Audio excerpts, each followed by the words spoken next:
Kitchen के काम आसान, लाइफ सेविंग और प्रेजेंटेबल बनाने के लिए अगर छोटी छोटी टिप्स को फॉलो कर लिया जाए तो यकीन करें कि लाइफ जो है ना वो बहुत ज़्यादा आसान हो जाती है।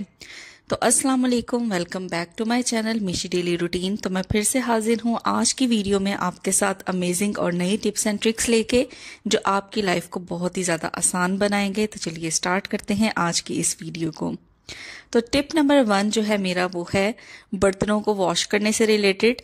तो यहाँ पे छोटा सा टिप मैं आपको ये बताऊंगी कि आप देख सकते हैं कि मैंने बैंगल्स पहनी हुई हैं। जाहिर है कभी कभार ऐसे घर में कोई फंक्शन होते हैं या ईद होती है या कोई भी सेलिब्रेशन होती है जिसमें हम बैंगल्स पहनते हैं, लेकिन फीमेल्स का क्या है ना कि फीमेल्स को सेलिब्रेशंस और फंक्शंस के बावजूद किचन में जाके बर्तनों को वॉश करना पड़ता है। तो बैंगल्स जो हैं जाहिर है बर्तन वॉश करते हुए बार बार आगे की तरफ आती हैं, जिसकी वजह से ना बहुत इनकन्वीनियंट रहता है। तो यहाँ पे छोटा सा टिप ये है कि आपको ले लेना है रबर बैंड। तो यहाँ पे आपने ध्यान रखना है जो रबर बैंड आपने लेना है या पोनी आपने लेनी है वो इतने साइज की हो, बहुत ज्यादा तंग ना हो, नहीं तो आपका जो हाथ है वो दर्द करेगा। तो इस तरीके का जो रबर बैंड है ना, आपने सारी बैंगल्स को पीछे करके उसके आगे आपने ये रबर बैंड चढ़ा लेना है। आप बेफिक्र हो के आप फंक्शंस पे भी बर्तन धोए, आपको बिल्कुल भी ये जो बैंगल्स हैं तंग नहीं करेंगी। जो हमने रबर बैंड यूज किया है वो एज अ स्टॉपर के तौर पे हमने यूज किया है। तो बार बार आप बैंगल्स उतारें और फिर पहने और फिर उतारें, क्योंकि फंक्शंस के दिनों में आपको पता है कि किचन में जो बर्तन है ना वो धुलते ही रहते हैं। तो ये एक बहुत छोटा सा टिप है, इस तरह बहुत कन्वीनियंट हो जाएगा आपके लिए, तो इसको जरूर फॉलो करें। तो नेक्स्ट ड्यूटी जो फीमेल की है रोजमर्रा के कामों में वो है खाना बनाना। और खाना बनाने के लिए आपको पता है कि बेसिक जो चीजें होती हैं जैसे प्याज, लहसुन, अदरक, इनको हमें छीलना पड़ता है, या वेजिटेबल्स जो हम लेके आए हैं इनको भी छीलना पड़ता है। अच्छा, यहाँ पे छोटा सा मैं टिप आपके साथ शेयर करूंगी जो आपके लिए बहुत बेनिफिशियल साबित होगा। देखिए हमें कटिंग तो करनी ही पड़ती है, चाहे वो अदरक, लहसुन, प्याज है या वेजिटेबल्स हैं। और क्या होता है कि बार बार हमें जो गंद है वो शेल्फ पे से उठा के जो मेन हमारी डस्टबिन होती है ना वहां पे हमें लेके जाना पड़ता है। इस तरह बहुत ज्यादा ना शेल्फ के ऊपर भी मेस क्रिएट हो जाता है, और डस्टबिन दूर होने की वजह से हमें बार बार जो गंद है ना वो उठा के डस्टबिन की तरफ जाना पड़ता है। तो बड़ा सिंपल सा और छोटा सा यहाँ पे मैं आपको हैक बताऊंगी। सबसे पहले तो आपने क्या करना है कि जिस भी शेल्फ के ऊपर आप कटिंग का काम करते हैं उसके नीचे वाला काउंटर आपने सेलेक्ट कर लेना है। यहाँ पे देखे मैंने लगाई हुई है कमांड हुक। ये जो कमांड हुक आपने लगानी है वो इस तरीके से लगानी है, जो इसकी जो पिन है ना, जो हुक है वो नीचे की तरफ रहे। आप देख सकते हैं इसका जो हुक है वो बिल्कुल नीचे की तरफ है। अब हमें इसे यूज कैसे करना है चलिए वो देख लेते हैं। देखिए हमारे घर में इस तरह के जो पॉलीथीन के बैग्स होते हैं या शॉपर होते हैं वो वाफर मिकदार में पड़े रहते हैं। तो सिंपल आपने इसी का यूज करना है। आपने क्या करना है कि इसका जो एक हैंडल है वो कमांड हुक के अंदर आपने लगा देना है, और बाकी का जो शॉपर है वो आपने काउंटर के ऊपर से लाते हुए इस तरीके से काउंटर को बंद कर देना है। तो आप देख सकते हैं कि यहाँ पे जो पॉली बैग है ना उसका एक पाउच क्रिएट हो गया। अब जितनी मर्जी आप कटिंग करें शेल्फ के ऊपर, आपके पास समझ लें एक डस्टबिन है शॉपर की सूरत में। जितनी भी कटिंग पूरे दिन में होगी वो आप इसके अंदर उसके छिलके वगैरह फेंकें, और जब ये फिल हो जाए तो एक ही दफा आप इसे मेन डस्टबिन के अंदर डिस्कार्ड कर सकते हैं। इससे एक तो आपका टाइम भी सेफ होगा और जो शेल्फ के ऊपर एक मेस क्रिएट हो रहा था वो भी क्रिएट होना बंद हो जाएगा। देखिए छोटे छोटे टिप्स होते हैं लेकिन वो आपकी लाइफ को कितना ज्यादा आसान बना देते हैं और आपके वक्त की भी कितनी बचत करते हैं। तो ये देखें इस तरीके से जब ये पॉली बैग फिल हो जाए तो आप इसको डिस्कार्ड कर सकते हैं। देखिए गर्मियां हो या सर्दियां हम लोग चाय पीना कभी नहीं छोड़ते, और अब जैसे कि सर्दियां आ रही हैं तो चाय तो बहुत ज्यादा पी जाएगी। तो इस तरह की हम थर्मोस बॉटल्स को अक्सर यूज करते हैं पिकनिक वगैरह पे जाने के लिए। इसके अंदर चाय या किसी भी किस्म का मिल्क या जूस वगैरह हम लेके जाते हैं, लेकिन क्या होता है कि इनको जितना मर्जी हम क्लीन कर लें इनके अंदर से एक जो स्मेल है ना वो बाकी रह जाती है। तो आज की टिप में ना मैं आपको यही बताऊंगी कि किस तरीके से आप इस स्मेल को खत्म कर सकते हैं, और जो थर्मोस बोतल है उसको अंदर से नीट एंड क्लीन भी कर देगी ये चीज, और इसकी स्मेल भी खत्म कर देगी। तो सबसे पहले यहाँ पे मैंने ले लिया है टूथपेस्ट। तो मैं यहाँ पे कोलगेट का यूज कर रही हूँ, आपके पास जो भी टूथपेस्ट अवेलेबल है आप उसका इस्तेमाल कर सकते हैं। तो एक मटर के दाने के मुताबिक मैंने यहाँ पे टूथपेस्ट यूज की है। साथ ही देखिए दूसरी चीज यहाँ पे मैं हाफ टी स्पून के करीब जो है वो नमक ऐड कर दूंगी। तो ये दोनों चीजें जो हैं वो बहुत ही बेनिफिशियल साबित होंगी। उसके बाद आपने इसको हाफ फिल कर लेना है पानी के साथ। बस इसका लिड लगाएं और इसको अच्छे तरीके से आपने शेक कर लेना है। तो तकरीबन 1 मिनट के लिए ना मैं इसे अच्छे तरीके से शेक कर लूंगी।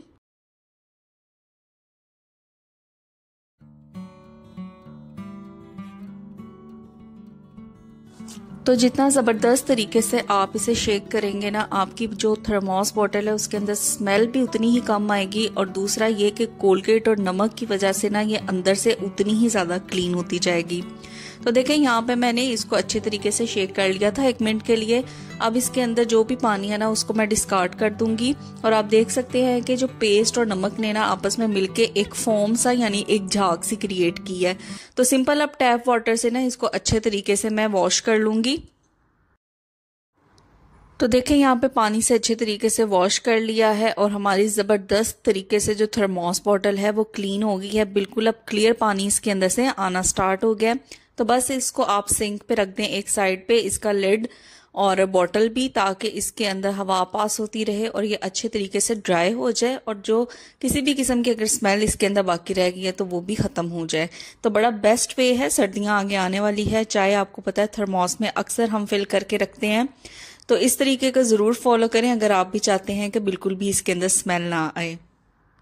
किचन में तकरीबन सारा दिन हम काम करते रहते हैं, और इसलिए हमें किचन की जो क्लीनिंग होती है ना उसको भी बहुत ज़्यादा ध्यान में रखना पड़ता है। तो यहाँ पे देखें मैं आपके साथ 3 किस्म के टॉवल्स शेयर कर रही हूँ। ये 3 टॉवल्स मैंने ला के रखे हुए हैं। यहाँ पे जो ब्राउन कलर का टॉवल आपको नज़र आ रहा है वो मैंने फ्लोर को क्लीन करने के लिए रखा है, और जो पर्पल कलर का आपको जो टॉवल नज़र आ रहा है ना, इसको मैंने यूज़ करती हूँ शेल्फ्स की क्लीनिंग के लिए, काउंटर्स वगैरह को क्लीन करने के लिए या शेल्फ्स को क्लीन करने के लिए। इसी तरीके से जो ग्रे वाला टॉवल आपको नज़र आ रहा है उसे मैं यूज़ करती हूँ बर्तनों को ड्राई करने के लिए। देखिए हम बर्तन वॉश करके रैक में रखते तो हैं, लेकिन फिर भी जो थोड़े बहुत पार्टिकल्स रह जाते हैं, पानी के दाग रह जाते हैं, उनको मैं वाइप आउट कर लेती हूँ इस ग्रे वाले टॉवल से। तो मेरी भी यही सजेशन है कि आप किचन में अगर टॉवल्स रखें डिफरेंट पर्पस के लिए तो वो डिफरेंट कलर्स के आप यूज़ करें, ताकि आपको भी उनको डिफ्रेंशिएट करने में आसानी हो कि कौन सा टॉवल आपने किस पर्पस के लिए रखा है। दूसरा ये कि ये टॉवल्स इजीली वॉश हो जाते हैं, और आपकी जो कॉस्ट होती है ना उसको भी बड़े अच्छे तरीके से ये मैनेज करते हैं। बार बार आपको मार्केट से न्यू किचन टॉवल्स नहीं खरीदने पड़ते, आप इन्हीं को दोबारा यूज़ कर सकते हैं। एक दफ़ा आप इन्हें अच्छे तरीके से वॉश कर लें तो ये दोबारा इस्तेमाल करने के काबिल हो जाते हैं। तो बड़ा बेस्ट वे है कि आप किचन के अंदर इस तरह के टॉवल्स ज़रूर रखें, ये आपकी कॉस्ट को भी मैनेज करते हैं, प्लस आपके किचन की क्लीनिंग में भी बहुत ज़्यादा हेल्प। देखें किचन जो सीजर्स होती हैं और नाइफ्स होती हैं उनका तो डेली बेसिस पे हम इस्तेमाल करते रहते हैं, लेकिन आपने कभी नोट किया है कि वक्त के साथ साथ इनके ऊपर जंग लगना स्टार्ट हो जाता है। तो इस जंग को हम किस तरह से रिमूव करें, चलिए वो देख लेते हैं। बड़ा बेस्ट सा वे मैं आपको बताऊंगी। तो यहाँ पे आपने ले लेना है प्याज। अब इस प्याज को ना मैं 2 हिस्सों में डिवाइड कर दूंगी। तो बिल्कुल थोड़ा सा प्याज मुझे यहाँ पे चाहिए। इस प्याज के जरिए से ना हम ये कैंची पे लगे हुए या छुरी पे लगे हुए जो जंग के जो दाग होते हैं ना उनको अच्छे तरीके से रिमूव कर सकते हैं, क्योंकि जो प्याज होता है ना उसके अंदर ऐसे केमिकल्स होते हैं बहुत हार्श किस्म के जो इस जंग के दाग को क्लीन कर सकता है। तो आपने क्या करना है कि जो भी छुरी है या आपकी जो नाइफ है आपने वहां पे इसको रब करते जाना है। जहां जहां जंग के दाग होंगे वहां पे आपने अच्छे तरीके से प्याज को रब करते जाना है। तो प्याज से अच्छे तरीके से रब करने के बाद यहाँ पे मैंने ले लिया है स्टील का ब्रश। आप चाहें तो यहाँ पे ब्रास का ब्रश भी यूज़ कर सकते हैं, क्योंकि ये थोड़ा हार्ड होता है, तो इससे जो क्लीनिंग है ना बाकी की वो बड़ी ज़बरदस्त हो जाएगी, और जहाँ जहाँ जंग के जो दाग थे ना वो लूज हो जाएंगे, तो अब बाकी का जो काम है ना वो ये ब्रश करेगा। तो बड़े ज़बरदस्त तरीके से जहाँ जहाँ जंग के दाग थे वहाँ वहाँ मैंने इसे ब्रश से अच्छे तरीके से रब कर लिया है। तो ये देखिए इस तरह के जो अंदर वाले पार्ट्स होते हैं ना वहां पे भी अक्सर जंग लगा होता है जो हमें नजर नहीं आते। तो मैं जो कैंची है ना उसको खोल के यहाँ से इसको क्लीन कर रही हूँ। तो बस उसके बाद अच्छे तरीके से जो भी आपका बर्तन धोने वाला स्पंज है उसके ऊपर थोड़ा सा डिश वॉश लिक्विड लगाएं और इसको अच्छे तरीके से क्लीन कर लें, ताकि जो प्याज की एक स्मेल है ना वो भी खत्म हो जाए। उसके बाद फौरन आपने इसे किचन टॉवल से वाइप आउट कर देना है, ताकि मजीद जो पानी है वो एयर के कांटेक्ट में आके दोबारा इसके ऊपर जंग ना लगे। तो मैं आपको दिखाऊंगी ये बड़े ज़बरदस्त तरीके से क्लीन हो गई है। जहां जहां दाग थे वहां वहां ये ख़त्म हो गए हैं। तो मैं उम्मीद करती हूँ कि आज की ये वीडियो आपको पसंद आई होगी। तो वीडियो पसंद आई है तो इसको लाइक शेयर कमेंट करें। चैनल पे नए हैं तो चैनल को ज़रूर सब्सक्राइब करें और अपने फ्रेंड्स और फैमिली मेम्बर्स के साथ भी वीडियो को शेयर किया करें, क्या पता कोई टिप उनके काम आ जाए।